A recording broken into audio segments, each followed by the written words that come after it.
13th question. Regarding cross-linked or network polymers, which of the following statements is incorrect? First part, they contain covalent bonds between various linear polymer chains. Second part, they are formed from bi- and trifunctional monomers. Third part, examples are bakelite and melamine.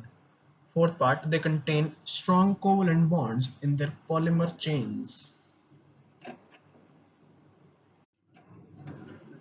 Answer, cross-linked or network polymers are formed from bifunctional and trifunctional monomers and contain strong covalent bonds between the various linear polymer chains. Examples are bakelite, melamine, and etc.